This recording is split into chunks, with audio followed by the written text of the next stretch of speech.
একটু কবরের পাশে গিয়া দাঁড়ায়া যান না রে বাবা। যেই জায়গার মধ্যে আপনার বাবা কবরের মধ্যে শুয়া রইল, আপনার মা কবরের মধ্যে শুয়া রইল, একটু চিন্তা করেন না রে বাবা। আপনার বাবায় যে বিদায় নিয়ে চলে গেল, যেই বাবার পাওয়ার এত পরিমাণে ছিল এলাকায়, কাশিয়ানির মধ্যে আপনার বাবার পাওয়ার ছিল অনেক, হাত নাড়ায়া নাড়ায়া বিচার করত। যেই বাবায় এত পরিমাণে ছিল পাওয়ারওয়ালা, আজকে সেই বাবায় কবরের মধ্যে শুয়ে আছে রে বাপ। আপনিও তো এই বাবার পেছনে একদিন কবরে যাওয়া লাগবে, ওই বাবার পাশে গিয়ে কবরের মধ্যে শোয়া লাগবে। আপনার মায়ের যে ছিল সুন্দরী, আপনার মায়ের এই সৌন্দর্য দেখার জন্য বিয়ে করে যখন আপনার বাবায় আনছে, ওনারে দেখার জন্য এলাকার সমস্ত লোকেরা বাড়ির মধ্যে আসলো। একদিন এই মা অত দুনিয়া থেকে আপনার বিদায় নিয়ে চলে গেল। মনে রাখবেন রে বাবা, আপনার দাদার দাদার দাদার দাদার নাম আপনি জানেন না, আপনার নাতির নাতির নাতির নাতির নাতি আপনার নামও জানবে না। এজন্য চিন্তা করে নেন, যেই দুনিয়ার জন্য এত দূরে পাগল পারা হয়ে গেলেন, নিয়ত করে নেন অন্তত পক্ষে ডেইলি কবরের কথা তওবা ইস্তিগফার 2-3 বার করব। আল্লাহ তৌফিক দান। ওয়া সালামুন আলা ইবাদিহিল্লাযীনা ইসতাফা। وبعد فأعوذ بالله من الشيطان الرجيم. بسم الله الرحمن الرحيم.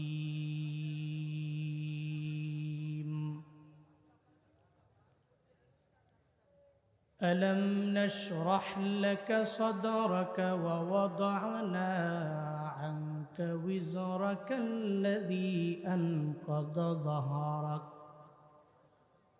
ورفعنا لك ذكرك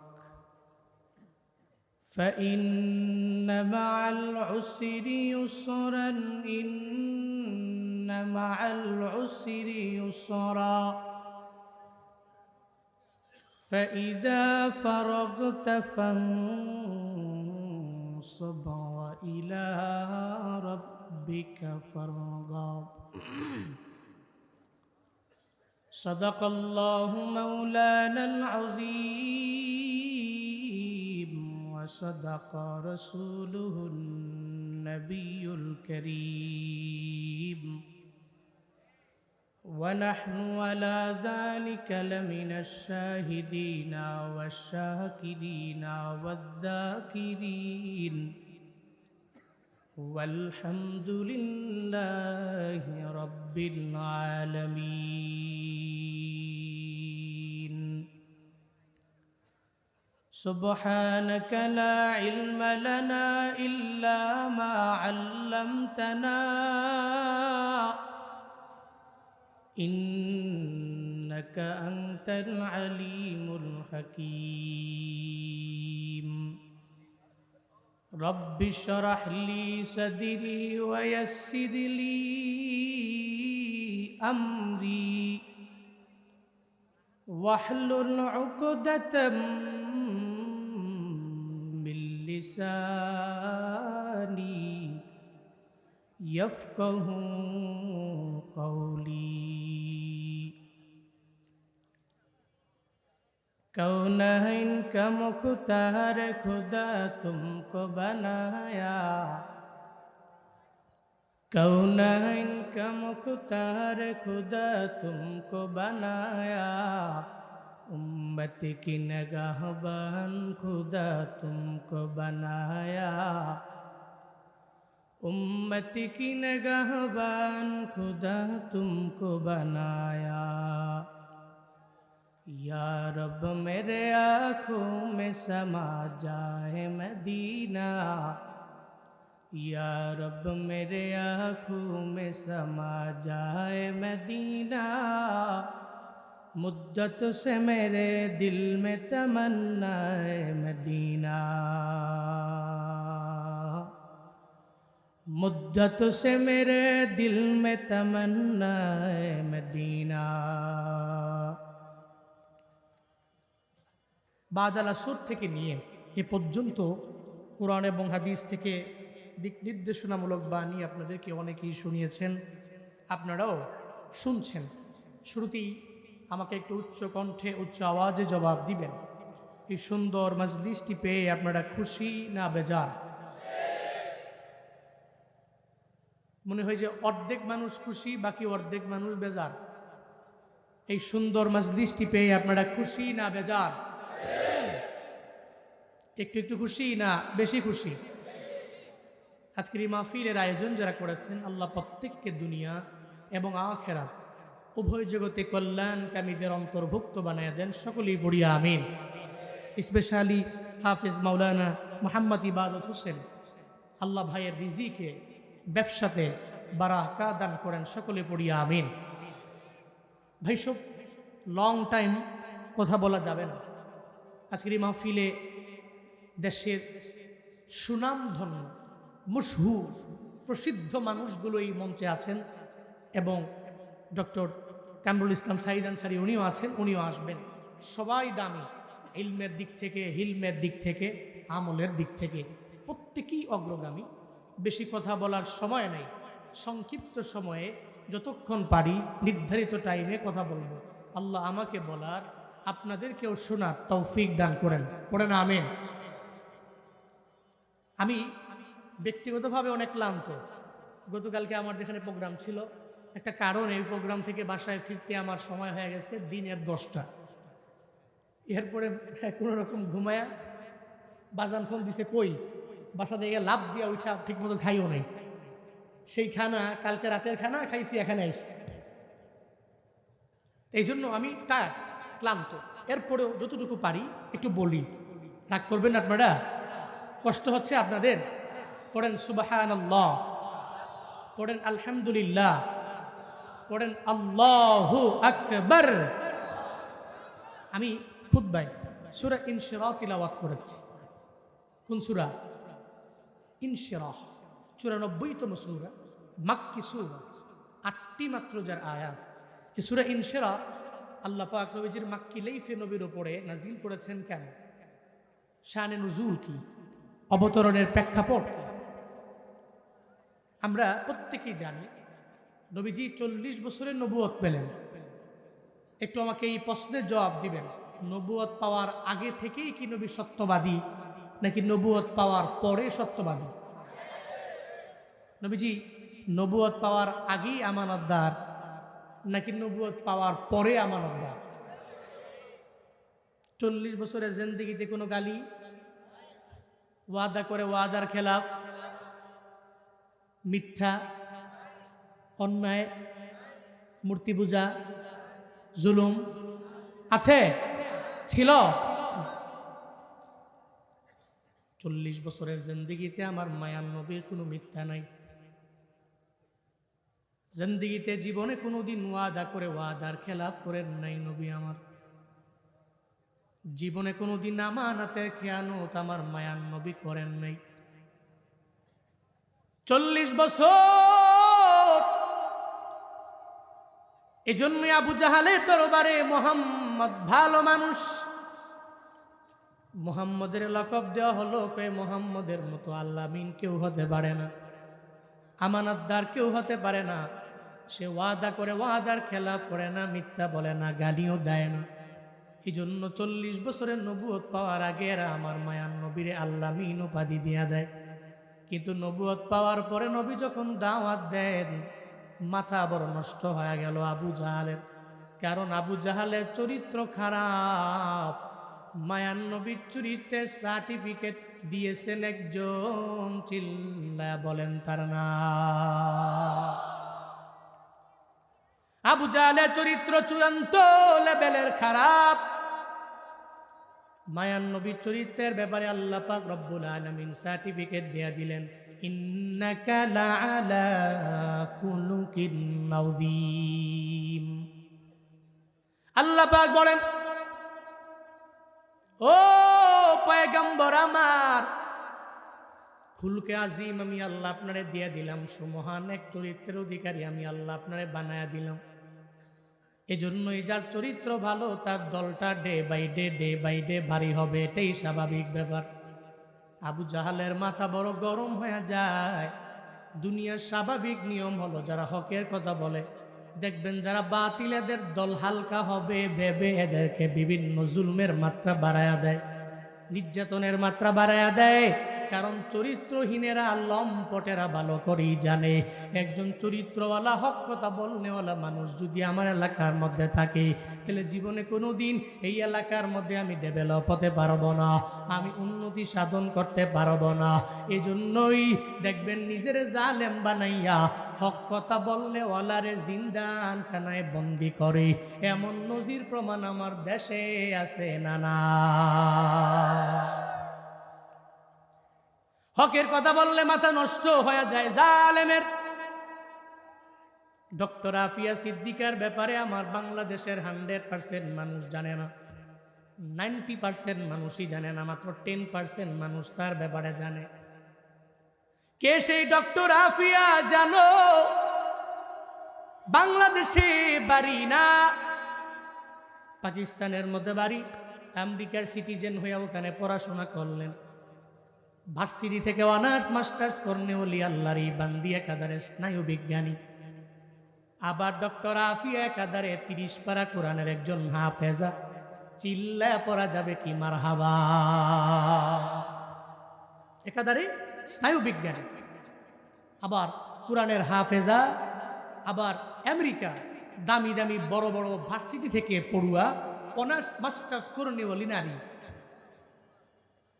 আমেরিকার বিজ্ঞানীদের কারণে তার এত অর্জনের পরে মাথা গরম হয়ে গেল। কেন রে? কয় ডক্টর আফিয়া আমগো পরিবেশের থাইকা আমগো চরিত্রের মতো হতে হবে। কেন সে হিজাব পরে, কেন সে নিকাব লাগায়? মাথা নষ্ট হয়ে গেল। কয় এজন্যই তারে জিন্দানখানায় বন্দি করা লাগবে। অথচ ডক্টর আফিয়ার মতো ব্যক্তিরা তো ভালো করেই জানে মহিলারা উলঙ্গ হয়ে চললে সম্মান নাই, মহিলারা হিজাব আর নিকাবের মধ্যেই সম্মান খুঁজে পায়, ঠিক কিনা? উলঙ্গ হয়ে চললে সম্মান নাই। শারজিশা আলমের দিকে দেখো, নব্য গণজাগরণের এক নেতা 2 দিন আগে যে বিয়া করলেন এই শারজিশা আলম চাইলে পারতেন যে আমার অনলাইনে ভালোই প্রচারণা আছে, আমার বউয়ের ছবিটা আমি চাললে ভালো লাইকও পাওয়া যাবে, ভালো ফলোয়ারও আসবে, আমার বউ মানুষ দেখবে, এই চিন্তা নিয়ে সারে নাই। এমন একটা আল্লাহর বান্দি বিয়া করলেন কোরআনের হাফেজা, এমনকি তার নামটা পর্যন্ত অনলাইনের মধ্যে ঘোষণা করা হয় নাই। শারজিশা আলমরা ভালো করে জানে পর্দার মধ্যে আমার বউরে রাখলে আমার ঘরের মধ্যে রহমত আসবে, বরকত দিয়ে আল্লাহ পরিপূর্ণ ভরপুর বানায়া দিবে। এরা জানে রে, কারণ গায়রতলা স্বামীরা নিজের বউ নিয়ে অনলাইনের মধ্যে ব্যবসা করতে পারে না। একমাত্র যাদের ভিতরে গায়রত নাই, ব্যক্তিত্বহীনেরাই নিজের বউরে অনলাইনে আনতে পারে, ঠিক কিনা? বউ আমার বড় সুন্দরী, আমার বউ আমার ঘরের মধ্যে থাকবে, আমি দেখবো, কেউ দেখতে পারবে না। এটা গায়রতলা স্বামীর এটাই কথা, এই জন্য সে তার বউরে অনলাইনে আনতে পারে না। ও আল্লাহর বান্দারা, এই শারজিশা আলম থেকে তুমি শিক্ষা নাও। তুমি যে বিয়ে করার পরে বউয়ের ছবি ফেসবুকের মধ্যে দাও, ইউটিউবে দাও, আবার এখন তো একটা ট্রেন্ডিং আমার দেশের মধ্যে হয়ে গেল, যখন দেখে নিজের ভিডিও মানুষ বেশি দেখে না, তখন একটা বিয়া করে বউটারে ঘরের মধ্যে আনে, এরপরে 2 জনে মিল্লা ভিডিও বানায়, আর এই ভিডিও মিলিয়ন ভিউজ হয়। ও মনে মনে ভাবে এটাই তো আমার ইনকামের প্রথম জায়গা, প্রথম খাত। কয়েকদিন পরে আবার একটা বাচ্চা আসে, এরপর ওই বাচ্চাটার প্রতি মাসে মাসে বার্থডে উদযাপন করে। এমন কাপল ব্লগার আমগো দেশে আছে না না? স্পষ্ট বউ ব্যবসায়ী আছে না নাই? কিন্তু গায়রতহীনরা এটা করতে পারে, যার ভিতরে বিন্দু মাত্র পরিমাণ ব্যক্তিত্ব নাই। যার ভিতরে ব্যক্তিত্ব আছে সে জীবনে কোনোদিন তার বউকে অনলাইনে আনতে পারে। হিজাবের সম্মান, নিকাবের ভিতরে সম্মান, পর্দায় নারীর সম্মান, ঠিক কিনা? আল্লাহ আমার মা বোনদেরকে হিজাব, নিকাব, পর্দা মেনটেন করে চলার তৌফিক দান করেন। আরো জোরে পড়ে না আমিন। ডক্টর আফিয়া সিদ্দিকার দোষ কি? কোনো রিজন নাই। দোষ হলো সে মুসলিমা নারী। দোষ কি? তার দোষ হলো কেন সে নিকাব পরে চলে। দোষ কি? কেন হিজাব পরে, এটাই বড় দোষ। আবার হিজাব পইরা সে স্নায়ু বিজ্ঞানী কেমনে হয়? হিজাব পইরা আমগো সিটিজেন কেমনে হয়? পরে পাকিস্তানের করাচির আর্মিদেরকে বলল সে তো জঙ্গি সংগঠনের সাথে জড়িত আছে, আমাদের কাছে উঠায়া দাও। 2003 সাল থেকে নিয়ে 86 বছরের জেল ডক্টর আফিয়াকে দেওয়া হয়েছে। কত টর্চার তাকে করা হয়েছে। এটাই দুনিয়ার স্বাভাবিক নিয়ম। স্বার্থে আঘাত লাগলে কুফফারদের মাথা গরম হয়, তখন এরা ভালো ভালো মানুষগুলোকে উইদাউট এনি রিজন জিন্দানখানায় বছরের পর বছর বন্দি রাখে। তবে মনে রাখবা, এই বন্দি রাখলেই মুসলমানদের ইসলামের জাগরণ বন্ধ করে দেওয়া যাবে না। কারণ এই বাতি দুনিয়ার কোনো ব্যক্তি জ্বালায় নাই, এই বাতি জ্বালিয়েছেন কে? আরো জোরে বলতে হবে কে? একজনের জবানকে বন্ধ করা যায়, কিন্তু তার ব্যাকগ্রাউন্ডে আরো 10 জন তৈরি করে দিতে পারে কে? বন্ধ করা যায়। এই জন্য ডক্টর আফিয়ার বোন গত বছরে একটা সাংবাদিক সম্মেলনে উনি সাংবাদিকদের জানায়া দিল, বোনের দরবারে একদিন আমি গেলাম, আর যা বললাম, বোন আমার, তোমার উপরে টর্চার করা হয়েছে আমি জানি, তবে কি পরিমাণ টর্চার করা হয়েছে আমার একটু বলো না। বন্ডে জানায় দিল, বন্ডে দুনিয়ার এমন কোনো শাস্তি নাই যে আমারে দেওয়া হয় নাই। আমার মুখ থেকে যতগুলা দাঁত আছে প্লাসের মাধ্যমে উঠে দেওয়া হয়েছে। দেখবেন আগের চেহারাটা দেখতে কেমন, এখন চেহারাটা দেখতে কেমন রে বাবা। আপনি দেখার পরে যদি খাঁটি মুসলিম হন, চোখের পানি আপনি ধরে রাখতে পারবেন না। ডক্টর আফিয়া বলে, বোন আমার, একদিন টর্চার করতে করতে করতে করতে যখন আমার দুর্বল বানায় ফেললো, আমি ঘুমের ঘরে যখন ওই জিন্দানখানায় গেলাম, আমি তাকায়া দেখি স্বপ্ন যুগে আমার মায়ার নবী হাজির। ডক্টর আফিয়া বলে, আমি বললাম, ও পয়গম্বর, কি দুঃখ আমার কপালে, কোনো কারণ নাই, কোনো কারণ ছাড়া এই জিন্দানখানার মধ্যে আমারে বন্দি করে দেওয়া হলো, কোনো কি কারণ আমার, কি দুঃখ আমার? মায়ার নবী বলছে, আফিয়া, দুঃখ তো আমি তোমার জন্য করি না, তোমার কপালে দুঃখ না, দুঃখ আমার 200 কোটি উম্মত মুসলমানের জন্য, যারা আজ পর্যন্ত ডক্টর আফিয়ার পাশে দাঁড়াইতে পারে নাই। জুনায়েদ আল হাবিব গোপালগঞ্জের কাশিয়ানীর বেশপুর থেকে বলে গেলাম, রে বাপ, হাসরের ময়দানে ডক্টর আফিয়া যদি দাঁড়ায় যায়, আল্লাহকে যদি বলে, আল্লাহ গো, আমার কোনো অন্যায় নাই, কোনো অপরাধ আমার নাই, কোনো অপরাধ ছাড়া আমার জিন্দানখানে এতটা বছর আমারে টর্চার করলো, আমারে শাস্তি দিয়া দিল, 200 কোটি মুসলমানের 57টা মুসলিম রাষ্ট্রের শাসকেরা আমার পাশে দাঁড়াইতে পারে নাই। আল্লাহর কসম একবার, আল্লাহর কসম 2 বার, 100 বার করে বলে গেলাম, রে বাবা, ওদিন যদি বিচার দেয়, আমরা সবার জবান বন্ধ হবে, একটা জবাবও আমরা দিতে পারবো না, ঠিক কিনা? ডক্টর আফিয়া সিদ্দিকার মতো ইমানদার হইও। এমন ইমানদার হতে গেলে দেখবা, হকের কথা বললে তোমার ব্যাকগ্রাউন্ডে অনেক দুশমন দাঁড়ায় যাবে। মায়ার নবী 40 বছর পর্যন্ত ভালো, এরপরে আমার মায়ার নবী তাদের কাছে আর ভালো না। নবীজি দাওয়াত দিতে লাগলেন, আবু জাহাল, উতবা সাহেবারা আমার নবীর কথাও শুনতে রাজি না, বরং কানের মধ্যে আঙ্গুল দিয়া রাখে। নবী সাহাবায়ে কেরামদেরকে লইয়া যখন আমার মায়ার নবী হেরামের পাশে নামাজের মধ্যে দাঁড়ায় যায়, উটের নারী বুড়িগুলো পর্যন্ত আমার মায়ার নবীর উপরে চাপায়া দেয়। নবীর মনটা বড় খারাপ, চোখের পানি ফালা ফালা মায়ার নবী কান্না করে উদ্বিগ্ন হয়ে গেল। আল্লাহ কয়, জিবরাইল রে, আমার মায়া নবী চোখের পানি ফালা কান্না করবে, মানতে পারি না। সূরা ইনশিরা নিয়ে আমার মায়ার নবীর দরবারে যাও, নবীরে গিয়া জানায়া দাও, চিন্তা করার নবীর দরকার নাই, আমি আল্লাহ যারে চাই তার বক্ষটাকে ইসলামের জন্য আমি আল্লাহ কবুল করে নেই, আমি আল্লাহ যারে চাই না তার বক্ষটা ইসলামের জন্য কবুল হবে না। আলাম নাশরাহ লাকা সাদরাকা ওয়া ওয়াদানা আনকা উযরাক, আল্লাযী আনকাযা যাহরাকা ওয়া রাফা'না লাকা যিকরাক। চিল্লা পড়া যাবে আল্লাহু আকবার। আরো জোরে আল্লাহু আকবার।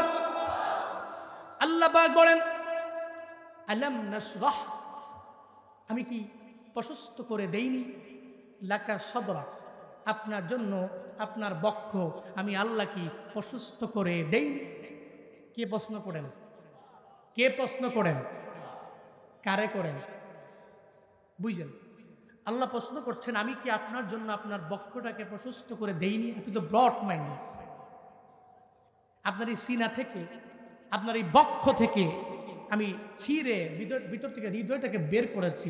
কেউ বলেন দুবার, কেউ বলেন তিনবার, কেউ বলেন চারবার, যেটাকে বলা হয় শক্কে সদর, সরহে সদর। 4 বছর বয়সে আল্লাহ নবীর কাছে পাঠিয়েছেন প্রথমে, এরপরে মেয়েরাজে নেওয়ার আগে। কোন সময়? মেয়েরাজে নেওয়ার আগে জিব্রাইল এবং মিকাইল দুইজনে আসছেন। আয়েশা নবীরে ঘুম থেকে জাগায় উম্মে হানির ঘর থেকে নিয়ে বের করে হেরেমের পাশে বসায়া হাতিমে কাবার পাশে নবীর ভিতর থেকে বক্ষটা ছিঁড়া ভিতর থেকে হৃদয়টাকে বের করলেন। বের করে একটা পেয়ালার মধ্যে রাখলেন, আরেকটা পেয়ালায় ঈমান আর হিকমত রাখলেন। এক পেয়ালায় বক্ষ থেকে বের করে হৃদয়টাকে রাখলেন, আরেকটা পেয়ালায় রাখলেন ঈমান আর হিকমত। আরে ঈমান আর হিকমত রাখলেন কেমনে? যদি মনের মধ্যে প্রশ্ন জাগে তাহলে ঈমান তো ধরা যায় না। ধরা যায়? ছোঁয়া যায়, স্পর্শ করা যায় না। হিকমত ধরা যায় না, ছোঁয়া যায় না, স্পর্শ করা যায় না। এটা খুইলা বাটির মধ্যে রাখলেন কেমনে? গোপালগঞ্জের মানুষের মধ্যে যদি প্রশ্ন জাগে তাহলে উত্তর হলো, আপনার জ্বর উঠে না? জ্বর উঠলে জ্বর কি দেখা যায়? ছোঁয়া যায়? ধরা যায়? ডক্টরের কাছে যাওয়ার পরে ডক্টর জানায়া দিল থার্মোমিটার লাগায়া, এই তোমার বডির মধ্যে 98 ডিগ্রি, 99 ডিগ্রি, 100 ডিগ্রি সেলসিয়াস তাপমাত্রা, এতটুকু জ্বর তোমার বডির মধ্যে আছে। তাহলে জ্বর দেখাও যায় না, ছোঁয়াও যায় না, ধরাও যায় না। থার্মোমিটার লাগাইলে বলা যায় বডির মধ্যে কি পরিমাণে জ্বর আছে। গোপালগঞ্জের মুসলমান ঈমান ধরাও যায় না, ছোঁয়াও যায় না, স্পর্শ করাও যায় না, হিকমত ধরাও যায় না, ছোঁয়াও যায় না, ধরাও যায় না। তবে আল্লাহর এমন কিছু ওলি আছে রে, চেহারা দেখলেই বলতে পারে তার ঈমান কতটুকু আছে, হিকমত কি পরিমাণে আছে। আউলিয়ায়ে কেরাম ছাড়া জীবনে কোনোদিন এটাকে কেউ মাপতে পারবে না, ঠিক কিনা? আউলিয়ায়ে কেরাম ছাড়া কেউ মাপতে পারবে না। তো বলতেছিলাম ঈমান আর হিকমত রাখলেন, হৃদয়টাকে রাখলেন পরিষ্কার করে জমজমের পানি দিয়া ধুয়া নবীর ভেতর থেকে সমস্ত ময়লা রক্তপিণ্ড বের করে যে সিনা চাক করেছেন। আল্লাহ সূরা ইনশিরার 1 নম্বর আয়াতে সেটা বলেছেন, আমি কি আপনার বক্ষটাকে ইসলামের জন্য প্রশস্ত করে দেইনি? চিল্লায়া কি পড়া যাবে মারহাবা? আরো জোরে পড়া যাবে সুবহানাল্লাহ। আমি আপনার বক্ষটাকে প্রশস্ত করে দিয়েছি। فَمَن يُرِدِ اللَّهُ أَن يَهْدِيَهُ يَشْرَحْ صَدْرَهُ لِلْإِسْلَامِ। আল্লাহ পাক বলেন, আল্লাহ যারে চায় হিদায়াত দিয়া দিবে, ইসলামের জন্য কবুল করে নিবে, ইসলামের পথে তারে প্রতীক বানিয়ে দিবে। আল্লাহ তার কলবটাকে, তার অন্তরটাকে, তার বক্ষটাকে আল্লাহ পাক প্রশস্ত করে দেয়। চিল্লায় পড়েন সুবহানাল্লাহ। হযরত বেলালের দিকে দেখো, ওই বেলালের দাম আমার মাওলার দরবারে কম না বেশি? কম না বেশি? কিন্তু আবু জাহালের দাম আমার আল্লাহর দরবারে আছে। আছে? উতবার দাম আল্লাহর দরবারে নাই, সাহেবার দাম আল্লাহর দরবারে নাই, ওয়ালিদ ইবনে মুগিরার দাম রবের দরবারে নাই। কিন্তু হযরতে বেলাল রাদিয়াল্লাহু আনহুর দাম আমার মাওলার দরবারে এত পরিমাণে বেশি নে বাবা। কেন? বেলালের বক্ষটাকে আল্লাহ ইসলামের জন্য কবুল করলেন, আবু জাহালের বক্ষটা আল্লাহ ইসলামের জন্য কবুল করেন নাই। মক্কা মদিনায় উমরা করার জন্য যারা যায়, আপনারা তো দেখলেন রে বাবা, তাওয়াফ করলেন 7 বার, এরপরে গেলেন সাই করার জন্য। সাফা টু মারওয়া, মারওয়া টু সাফা, সাফা টু মারওয়া, মারওয়া টু সাফা, সাফা টু মারওয়া। আপনার 7 বার চক্করের পরে মুআল্লিম আপনারে জানায়া দেয়, এই হাজী 7 বার তাওয়াফ করেছো, এরপরে আবার সাই করেছো, এখন তো মনে হয় ইস্তেনজার একটা চাপ আসছে। কইছে তো মারোয়া থেকে বের হয়ে একটু দূর গেলি হাম্মাম আবি জাহাল, আবু জাহালের বাড়ি, হেনে গিয়া কয় এবার 1 নাম্বার করেন। মুরব্বী সাহেব জীবনে তো আবু জাহালের কথা কবে শোনেন নাই, চাপ আসলে 2 নাম্বারটা আরো আগে সারা। হাজি সাহেব কয়ে পাইছি আবু জাহালের বাড়ি, এই হাম্মামে গিয়া একেবারে ব্যাগ না আসলেও চাপ না আসলেও হ্যাঁ 1 নাম্বার 2 নাম্বার করে, ঠিক কিনা? এরপর ওখান থেকে বের হলি একটু দূর গেলে ধরেন ওই প্যান্ডেলের লাশ মাথা, আর এখানে স্টেজ, এখানে ধরেন আবু জাহালের বাড়ি, ওই জায়গাটায় আমার মায়ার নবীর বাড়ি। সুবহানাল্লাহ পড়বেন না? ওই জায়গায় নবীর বাড়ি, জায়গায় আবু জাহালের বাড়ি অনেক দূরে, কেউ অনেক দূরে। আমি ওখানে যাওয়ার পরে মনে মনে ভাবি রে বাপ, নবীর বাড়ি আবু জাহালের বাড়ি এত পরিমাণে দূরে না, কিন্তু নবী তো দাওয়াত কম দেন নাই, আল্লাহ কবুল করে নয়, বিদায় আবু জাহালের কপালে কালেমা নাই। বেলাল রবের দরবারে কত পরিমাণে দামি হয়ে গেছে, বেলাল রবের দরবারে দামি হয়ে গেছে রে। এত দূর থেকে আইসা কালেমা পড়া মুসলমান হয়া আল্লাহর কাছে বড় সম্মানী হয়ে গেল। এর মানে বোঝা যায় হেদায়েত যার কপালে থাকে আল্লাহ যারে দেয় সে পায়, আল্লাহ যারে দেয় না, যার বক্ষটাকে আল্লাহ ইসলামের জন্য কবুল করে নেয় না, জীবনে কোনোদিন ওই হিদায়াত নামক দৌলত পাবে না। সারা দুনিয়ার সমস্ত পীর আউলিয়া আইনা যদি পানির মধ্যে ফু দেয়, পানির মধ্যে ফু দিয়া যদি কয় পানি পান করে নাও, হেদায়েত পাবে না যদি আল্লাহ না দেয়। আর আল্লাহ যদি দেয় কোনো পীর লাগবে না, কোনো বুজুর্গ লাগবে না, কোনো আলেম লাগবে না। আল্লাহ যদি দেয় তাইলে জুনায়েদ জামশেদের মতো হয়ে যাবে। আগে গান গাইতো, সিঙ্গার ছিল, গানের সিঙ্গার। আল্লাহ এমন কবুল করে নিয়েছেন, আল্লাহ এত পরিমাণে দামি বানায় দিয়েছে। আজ সারা বিশ্বের সমস্ত মুসলিম রাষ্ট্রের মধ্যে জুনায়েদ জামশেদের দাম আছে না নাই? ওনার নাশিদ শুনে কি শুনে না? রবের দরবারে আল্লাহ দামি বানায় নিলেন, আল্লাহ তার বক্ষটাকে ইসলামের জন্য কবুল করে নিলেন। সূরা ইনশিরার 2 এবং 3 নম্বর আয়াতে আল্লাহ নবীরে বলেন, ওয়া ওয়াদানা আনকা উযরাকাল্লাযী আনকাদা যাহরাক। চিল্লায় পড়েন আল্লাহু আকবার, আরো জোরে আল্লাহু আকবার। আল্লাহ পাক বলেন ওয়া ওয়াদানা, আর আমি নামিয়ে দিলাম, আনকা নবী আপনার থেকে, উইজরক আপনার জিন্দেগীর সমস্ত বুঝা আমি আল্লাহ নামায়া দিলাম। আল্লাযী আনকাদা যাহরাক, যে বুঝা আপনার পৃষ্ঠদেশ পর্যন্ত নয়া দিয়েছিল, ওই সমস্ত বুঝা আমি আল্লাহ আপনার থেকে নামায়া দিলাম। কোন সুবহানাল্লাহ। বুঝা কি? বুঝা হলো নবীর জিন্দেগীতে কোনো গুনাহ আছে? কথা বলে না। আপনারা ঘুমাইতেছেন, রাগ করতেছেন? পড়েন সুবহানাল্লাহ। হইছে না? কোন আলহামদুলিল্লাহ। আরো জোরে চিল্লে আল্লাহু আকবার। নাস্তিকতা নিপাত যাক, দিন ইসলাম জিন্দাবাদ। নাস্তিকতা নিপাত যাক, দিন ইসলাম জিন্দাবাদ। কোটি প্রাণে একই আওয়াজ, খুদার দুহি ছাড় পাবে না, এই বাংলায় ঠাই হবে না। মুসলমানরা জেগেছে আজ,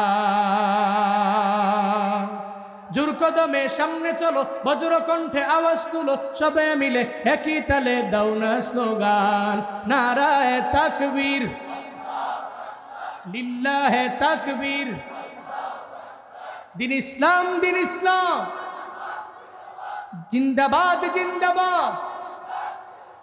ইসলামেরই জন্য দেশের হয়েছে জন্ম, ইসলামের বিরুদ্ধে গেলে দেশ হবে ভিন্ন। ইসলামেরই জন্য দেশের হয়েছে জন্ম, ইসলামের বিরুদ্ধে গেলে দেশ হবে ভিন্ন। ইসলামের বিরুদ্ধে যারা নিয়েছ অবস্থান, এই বাংলায় ঠাই হবে না, যাও হিন্দুস্তান। জোর কদমে সামনে চলো, বজ্র কণ্ঠে আওয়াজ তুলো, সবে মিলে একই তালে দাও না স্লোগান, নারায়ে তাকবীর, নারায়ে তাকবীর। দিন ইসলাম, দিন ইসলাম, জিন্দাবাদ জিন্দাবাদ। মুসলমানের এই দেশেতে ইস্কনদের ঠাঁই নাই, ইস্কনদের পক্ষে যারা এদের কোনো রক্ষা নাই। মুসলমানের এই দেশেতে নাস্তিকদের ঠাঁই নাই, নাস্তিকদের পক্ষে যারা এদের কোনো রক্ষা নাই। এই দেশেতে থাকতে হলে কোরআন মানতে হবে, কোরআন না মানবে যারা বিতাড়িত হবে। জোর কদমে সামনে চলো, বজ্রকণ্ঠে আওয়াজ তুলো, সবে মিলে একই তালে দাও না স্লোগান, নারায়ে তাকবীর, লিল্লাহে তাকবীর। দিন ইসলাম, দিন ইসলাম, জিন্দাবাদ জিন্দাবাদ। আল কোরআনের আলো সংসদে জালো, আল হাদিসের আলো সংসদে জালো, লিল্লাহে তাকবীর। কোরআনের আলো খালি ঘরে ঘরে জ্বলতে জ্বলতে শেষ। আপনার সংসদে জ্বালেন, খুদা কা কসম পুরা দেশ কোরআন দ্বারা আলোকময় হবে, ঠিক কিনা? আমি ঘরে ঘরে জ্বালো তো আমার জন্য পড়তে গেলে হুনি হই, ওখানে জ্বালেন। আল্লাহর কসম, তালেবানরা যেমন গড়িয়ে দাঁড়িয়েছে, বাংলাদেশের এই কাঠ ফাটা রোদে কাম করনেওয়ালা লোকগুলো যারা অক্লান্ত পরিশ্রম করে দেশের জন্য, রেমিটেন্স যোদ্ধা তো আছেই, আমার প্রবাসী ভাইদের মাধ্যমে, এই রেমিটেন্স যোদ্ধাদের মাধ্যমে সমস্ত কিছুর সমন্বয়ে এ দেশ সোনায় ভরপুর হবে ইনশাআল্লাহ। আল্লাহ এমন দেশ আমাদেরকে দান করেন, আরো জোরে বলেন আমিন। রাগ করেছেন আপনারা? কষ্ট হয়েছে আপনাদের? আল্লাহ পাক বলছেন আপনার সমস্ত বুঝা আমি নামিয়ে দিলাম। যে বুঝাসমূহ আপনার পৃষ্ঠদেশ পর্যন্ত নোয়া দিয়েছিল, এ বুঝা কি নবীর জিন্দেগিতে কোনো গুনাহ? সূরা ফাতিহার 2 নম্বর আয়াতের মধ্যে আল্লাহ জানায়া দেয়, লিয়াগফিরা লাকাল্লাহু মা তাকদ্দামা মিন যামবিক ওয়া মা তাআখার। পড়েন আল্লাহু আকবার। আল্লাহ কয় নবী আপনার জিন্দেগি শুরু থেকে নিয়ে শেষ পর্যন্ত সমস্ত গুনাহ তো নাই, এরপরও আমি আল্লাহ মাফ করার ঘোষণা দিয়া দিলাম। যেই নবীর জিন্দেগিতে গুনাহ নাই, এরপরেও নবী তাওবা করে 100 বার। ডেলি কয়বার? আমরা গুনাহ আছে তাওবা করি কয়বার? সূরা ইনশিরাহ থেকে 2 নম্বর শিক্ষা। নবীর জিন্দেগির সমস্ত বুঝা, সমস্ত গুনাহ আল্লাহ মাফ করে দিয়েছেন, নাই কোনো গুনাহ, এরপরেও ডেইলি তাওবা করে কয়বার? আমগো গুনাহ আছে তাওবা করার কথা 1000 বার, আমরা করি কয়বার? ইয়া আইয়ুহান নাস তুবু ইলাল্লাহ ফাইন্নী আতুবু ইলাইহি ফি কুল্লি ইয়াউমিন মিয়াতা মাররা। হাই মদিনাওয়ালা নবী জানায়া দিলেন, উম্মতেরা আল্লাহর দরবারে তওবা করে নাও। কেন করবা? আমি নবী ফাইন্নী আতুবু ইলাই, আমি ওনার নিকট তওবা করি ফি কুল্লি ইয়াউমিন, বছরে একবার না, মাসে একবার না, সপ্তাহে একবার না, ডেইলি আমি নবী আল্লাহর দরবারে তওবা করি 100 বার। এই নবীর উম্মতেরা নবী যদি তাওবা করে 100 বার, আমগো তাওবা করার কথা গুনাহের দিকে তাকায় 1000 বার। 1000 বার পারবো না, 500 বার পারবো না, 200 বার পারবো না, 100 বার 50 বার পারবো না, অন্তত পক্ষে 2-3 বার 4 বার ডেইলি তাওবা করে নিবেন। একটু কবরের পাশে গিয়া দাঁড়ায়া যান না রে বাবা। যেই জায়গার মধ্যে আপনার বাবা কবরের মধ্যে শুয়া রইল, আপনার মা কবরের মধ্যে শুয়া রইল, একটু চিন্তা করেন না রে বাবা। আপনার বাবায় যে বিদায় নিয়ে চলে গেল, যেই বাবার পাওয়ার এত পরিমাণে ছিল এলাকায়, কাশিয়ানির মধ্যে আপনার বাবার পাওয়ার ছিল অনেক, হাত নাড়ায়া নাড়ায়া বিচার করত। যেই বাবায় এত পরিমাণে ছিল পাওয়ারওয়ালা, আজকে সেই বাবায় কবরের মধ্যে শুয়ে আছে রে বাপ। আপনিও তো এই বাবার পেছনে একদিন কবরে যাওয়া লাগবে, ওই বাবার পাশে গিয়ে কবরের মধ্যে শোয়া লাগবে। আপনার মায়ে যে ছিল সুন্দরী, আপনার মায়ের এই সৌন্দর্য দেখার জন্য বিয়ে করে যখন আপনার বাবা আনছে, উনারে দেখার জন্য এলাকার সমস্ত লোকেরা বাড়ির মধ্যে আসলো। একদিন এই মাও তো দুনিয়া থেকে আপনার বিদায় নিয়ে চলে গেল। মনে রাখবেন রে বাবা, আপনার দাদার দাদার দাদার দাদার নাম আপনি জানেন না, আপনার নাতির নাতির নাতির নাতির নাতি আপনার নামও জানবে না। এজন্য চিন্তা করে নেন, যেই দুনিয়ার জন্য এত দূরে পাগল পারা হয়ে গেলেন, নিয়ত করে নেন অন্তত পক্ষে ডেইলি কবরের কথা তওবা ইস্তিগফার 2-3 বার করব। আল্লাহ তৌফিক দান করেন, পড়েন আমিন। 4 নম্বর আয়াতে আল্লাহ পাক বলেন, ওয়ারাফা'না লাকা যিকরাক। নবী, আমি আপনার জিকির সম্মান সমস্ত কিছু আমি আল্লাহ বাড়ায়া দিলাম। আপনার জিকির আমি আল্লাহ বাড়ায়া দিলাম, আপনার সম্মান আমি আল্লাহ বাড়ায়া দিলাম, আপনার মর্যাদা আমি আল্লাহ বড় মায়া করে বাড়ায়া দিলাম। গোপালগঞ্জের মুসলমান, একটু আগে যে আমি খুতবা পড়লাম, ওই খুতবার মধ্যে আল্লাহর নামের পরে নবীর নাম আছে না নাই? আসেনি? বাইতুল মুকাররমের মুয়াজ্জিন আজান দেয়, ওই আজানের মধ্যে আল্লাহর নামের পরে নবীর নাম আছে না নাই? একামতের মধ্যে আমার আল্লাহর নামের পরে নবীর নাম আছে না নাই? তাহলে আল্লাহর যেখানে নাম, ওই জায়গায় নবীর নাম। আল্লাহ নবীর দাম বাড়ায়া দিলেন, নবীর জিকির আল্লাহ বাড়ায়া দিলেন, সম্মান আল্লাহ বাড়ায়া দিলেন। আল্লাহ পাক জানায়া দেয়, ওয়ারাফা'না লাকা যিকরাক। আপনার জিকির, আপনার সম্মান আমি আল্লাহ বুলন্দ করে দিলাম। কোন মারহাবা। সব সম্মান মর্যাদা আমি আল্লাহ বাড়ায় দিচ্ছি। শুধু তাই না, আপনার ঘাম মোবারক, আপনার জিহ্বা লালা মোবারকের দাম আমি আল্লাহ এত পরিমাণে বুলন্দ করেছি। দুনিয়ার সমস্ত মেডিসিন যদি এক পাল্লায় দাও, আর একটা পাল্লায় যদি আমার মায়ের নবীর জিহ্বা মোবারকে একটু লালা মোবারক দাও রে বাপ, দুনিয়ার সমস্ত মেডিসিনের পাল্লা হালকা হয়ে যাবে।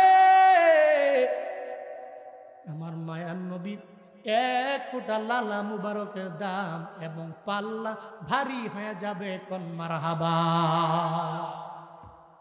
আল্লাহ বলেন, সবকিছু আমি আল্লাহ তো আপনার জন্য বাড়ায়া দিন। ফাইন্না মাআল উসরি ইউসরান, ইন্না মাআল উসরি ইউসরা। নবী হে, দুঃখের পরে আমি আল্লাহ আপনার জন্য সুমহান সুখ রেখে দিলাম। এটাই দুনিয়ার বাস্তবতা। আপনি সুখের সাগরে যাবেন, দুঃখের সাগরে পড়বেন না, হবে না। জুনায়েদ আল হাবিব দুইরেই জুনায়েদ আল হাবিব না, মুফতি আব্দুল কাইয়ুমুল্লাহ আমার বাজান দুইরেই, উনি এই পর্যায়ে না। জীবনে কত কষ্ট করেছেন, কাছে থাইকা দেখছি, জীবন পরিশ্রম করলেন, কিন্তু আল্লাহ এখন বড় দামি বানায়া দিল। কারিয়া বুরাইহান দুইরেই কারিয়া বুরাইহান না। জুবায়ের আহমদ তাশরিফ দুইরেই জুবায়ের আহমদ তাশরিফ না। দেখবেন ব্যাকগ্রাউন্ডে দুঃখের অভাব নাই রে বাবা। এই দুঃখের সাগর পাড়ি দিয়ে দিয়ে কষ্ট করে করে আল্লাহ একটা সময় সুখের সাগরে বান্দারে নিয়ে যায়। কাটাহেরি ক্ষান্ত কেন কমল তুলিতে, দুঃখ বিনা সুখ লাভ হয় কি বহিতে। পদ্ম ফুল আনবা, কাটার দা খাবে না, হবে না। সুখের সাগরে যাইবারে গোপালগঞ্জের মানুষ দুঃখ আর কষ্ট আর ক্লেশ পাড়ি দিতে হবে না, বিষয়টা এমন না। আগে দুঃখের সাগর পাড়ি দেও, এরপরে ধৈর্য আর ইমান নিয়ে যদি অগ্রগামী হয়ে যাইতে পারো, একটা সময় দেখবা সুখের সাগরে তুমি হাবুডুবু খাও। কারণ কষ্টের পরে সুখ আল্লাহ দিবেন, এই ব্যাপারে প্রতিশ্রুতি আল্লাহ দিয়েছেন, ঠিক কিনা? ইন্না মাআল উসরি ইউসরান, ইন্না মাআল উসরি ইউসরা। নিশ্চয়ই কষ্টের পরে কি আছে? কি আছে? সুমহান সুখ আছে। এজন্য ডিপ্রেশন নাই, হতাশা নাই। আমার জীবনে বিপদ আসলে, মুসিবত আসলে অসুবিধা নাই, আল্লাহ তো আছে। দুনিয়ার সমস্ত মানুষ আমাকে ছেড়ে গেলেও আমার পাশে কে? পাশে কে? সমস্ত মানুষ ছেড়ে গেলেও আল্লাহ আমার পাশে আছে। এই চিন্তা নিয়ে অগ্রগামী হন। কষ্টের পরে আল্লাহ সুমহান সুখের সাগরে আমাকে নিয়ে যাবে।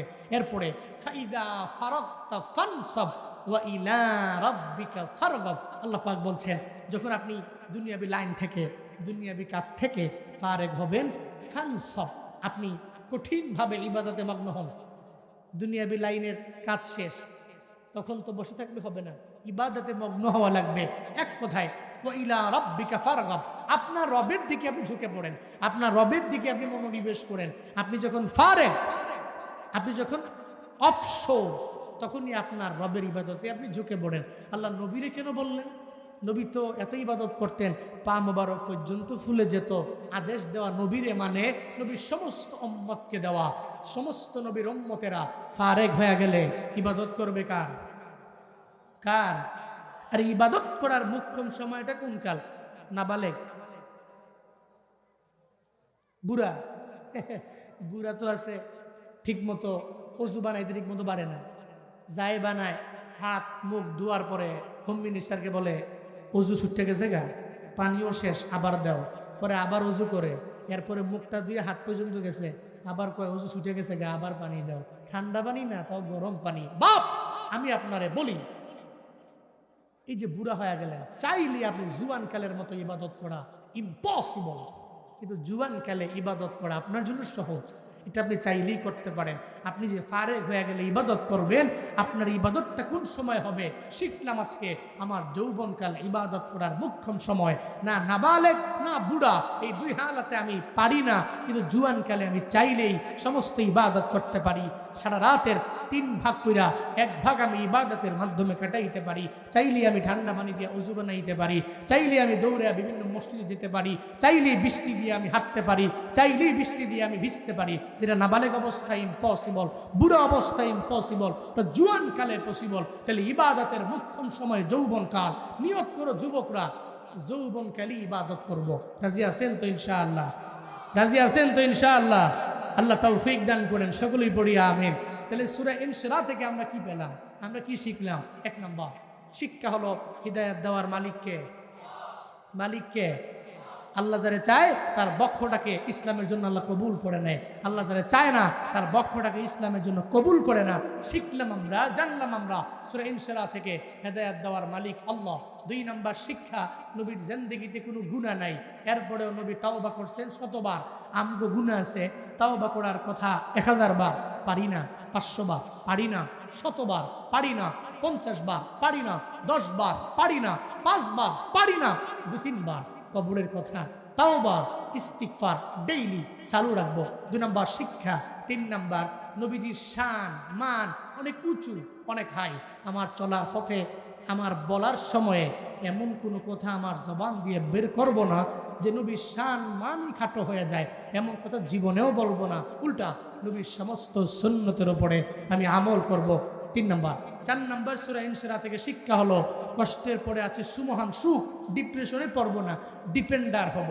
কার উপরে? মানুষের উপরে নয়, আল্লাহর উপরে ডিপেন্ড করে চলবো। মুতাওয়াক্কিলিনদের অন্তর্ভুক্ত হব। যখনই আমি ফারেগ হব, মুতাওয়াক্কিল হব, আল্লাহর উপর তাওয়াক্কুল হব। বিপদ আসলে হতাশা নয়, আল্লাহর উপর তাওয়াক্কুল করে চলবো। 4 নম্বর শিক্ষা। 5 নম্বর শিক্ষা হলো দুনিয়াবি লাইন থেকে ফারেগ হয়ে গেলে এরপরে আমরা কঠিনভাবে ইবাদতের মধ্যে মগ্ন হয়ে পড়ব। আল্লাহ আমাদের সবাইকে সূরা ইনশিরাহ থেকে এই শিক্ষাগুলো নিয়ে বাস্তব জীবনে আমল করার তৌফিক দান করেন।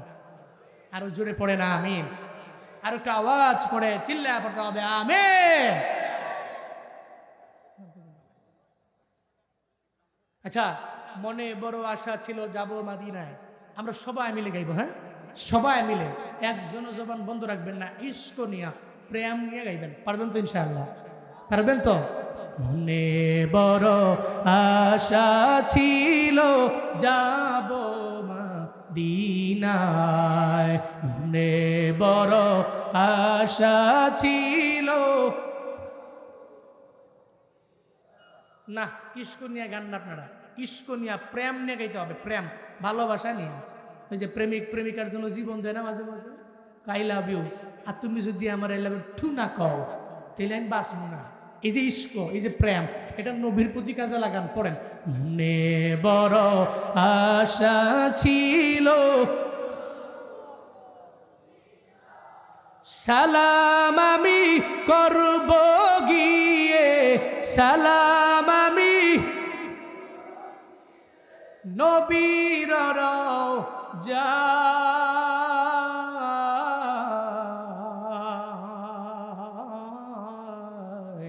মনে বড় আশা ছিল, মনে বড় আশা ছিল, আরব সাগর পারি দিব, নাই কয় আমার তরি পাখি নয় তুরে যাব, ডানাতে ভর করি, আরব সাগর পারি দিব, নাই কয় আমার তরি পাখি নয় তুরি যাব, জানাতে ভর করি, আমার আশায় আছি সম্বল নাই, আশায় আছে করি কিউ পায়,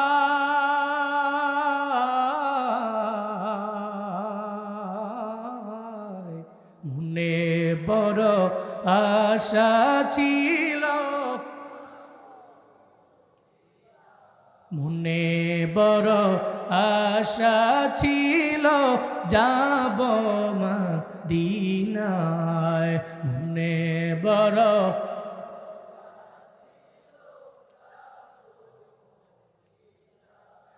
কৌশল কইরা লইয়া যাইও, কৌশল কইরা লইয়া যাইও, কৌশল কইরা লইয়া যাইও, সোনার মদিনা,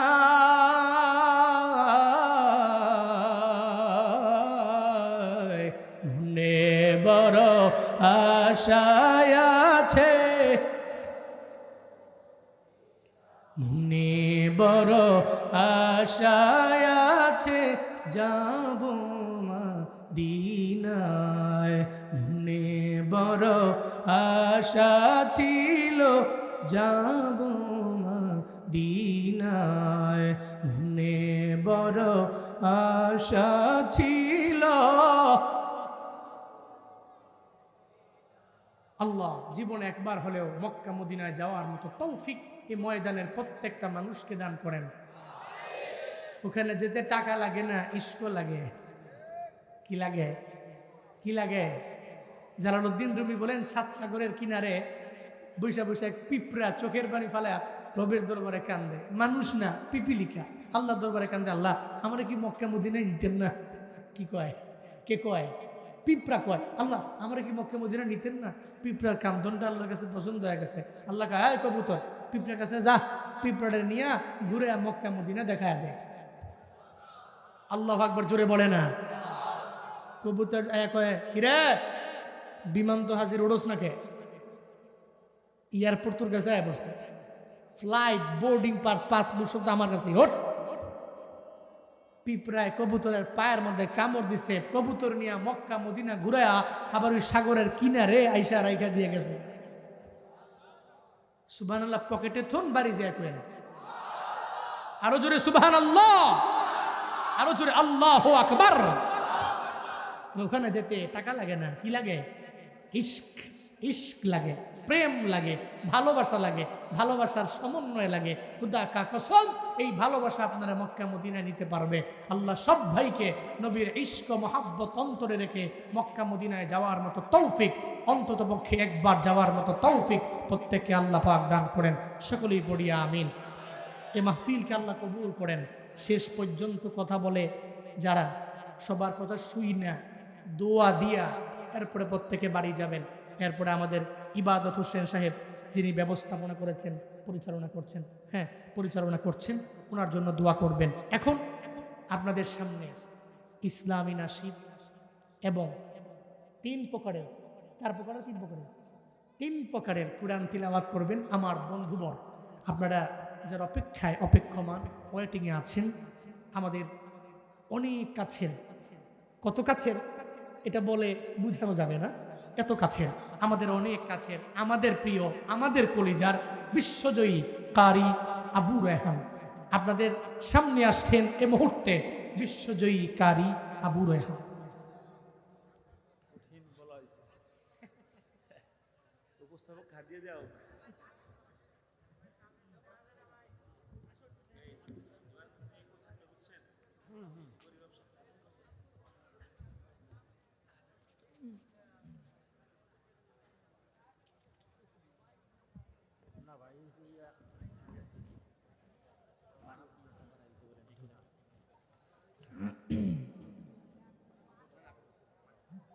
আসসালামু আলাইকুম ওয়া রাহমাতুল্লাহি ওয়া বারাকাতুহু। আপনাদেরকে জোর করে আর সালামের জবাব নিতে চাই না আমি, কারণ আপনারা এমনি 2 ঘন্টা 3 ঘন্টা যাবৎ বসে আছেন। আসলে আজকে এখানে এসে প্রথমত অনেক ভালো লাগছে এই জন্য যে আপনাদের অনেক ধৈর্য, মাশাআল্লাহ। আল্লাহ আপনাদের সকলকে জাযায়ে খায়ের দান করুক, সবাই বলি আমিন। এখানে দুজনই আমার বন্ধু, আর বাম পাশে আমার ওস্তাদজি বসা আছেন, আমার বাজান। তো মানে আলহামদুলিল্লাহ আমি বলবো যে আমি তো ছোট মানুষ, তবে আমাদের বাংলাদেশের প্রখ্যাত কারি মাওলানা জুবায়ের আহমদ আশরিফ ভাই, মাওলানা জুনায়েদ আল হাবিব, তো আমরা যে একসাথে আজকে আসলাম, সত্যিকার অর্থেই একসাথে যখন যেখানেই যাই 1-2 ঘন্টা 3 ঘন্টা বসে থাকলেও মনে হয় না যে 2 ঘন্টা বসেছিলাম। সবাই বলি আলহামদুলিল্লাহ। আমি বেশি সময় নিব না, আপনাদের ধৈর্যের পরীক্ষা নিতে চাই না। আমার ওস্তাদ বাজান কথা বলবেন, আপনাদের সঙ্গীত শোনাবেন, গুরুত্বপূর্ণ কিছু নসিহত করবেন। এর আগে আমি যতক্ষণ সময় আছি তিলাওয়াত করব, খুব বেশি লম্বা করব না, এবং 2-3টা সঙ্গীত গাইব। সে পর্যন্ত আপনারা আছেন তো ভাইরা? ইনশাল্লাহ আছেন ইনশাল্লাহ। তাহলে একটু দয়া করে আপনাদের মুখটা একটু খোলা রাখবেন।